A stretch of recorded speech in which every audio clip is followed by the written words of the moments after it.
Let's go! Alors ensuite, ce que je vais vouloir, c'est naviguer de cette première page à cette deuxième page.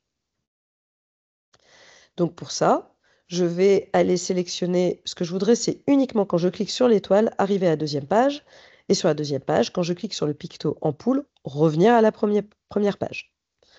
Donc je vais double-cliquer ici sur l'étoile pour rentrer dans le groupe. Vous voyez bien que je suis dans le groupe Tab Bar sur l'étoile, et je vais prendre le petit plus, ça va me faire un connecteur que je vais déposer sur la deuxième page.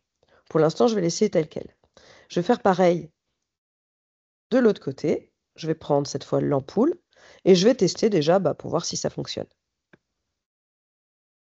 Donc ici, ça scrolle. Si je clique, ça m'amène bien là. Ah, vous avez vu, il aurait été de bon ton que je mette également ces éléments en fixe. Je réessaye.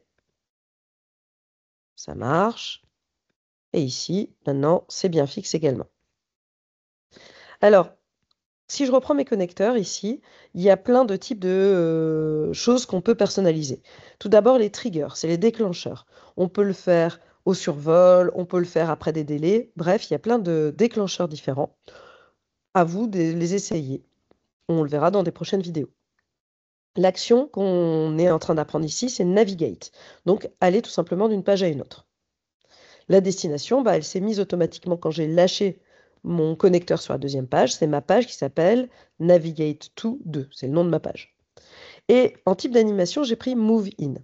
Alors par exemple, si je prends Slide et que je fais cette fois de haut en bas, vous allez voir, ça va être tout à fait différent.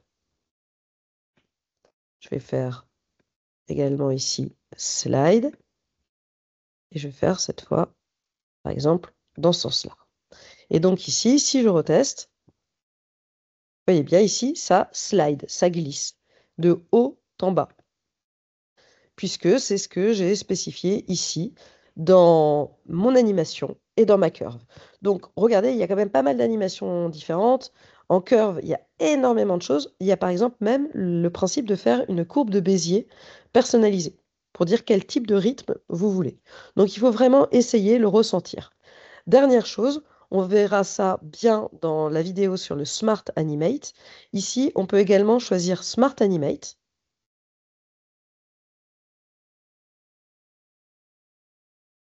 Et c'est quoi le Smart Animate? Eh bien, c'est Figma qui est très intelligent puisqu'il fait de l'animation intelligente. Et lui, il regarde les calques et il se dit si deux calques ont le même nom, s'ils sont identiques, eh ben, je vais pouvoir les animer. Regardez bien la bulle blanche en bas.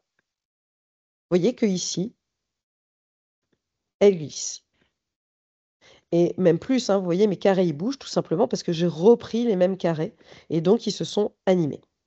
Donc voilà comment animer d'une page à l'autre. N'hésitez pas si vous avez des questions en commentaire de la vidéo ou sur la prof de PAO @gmail.com. Bien joué, le jeune!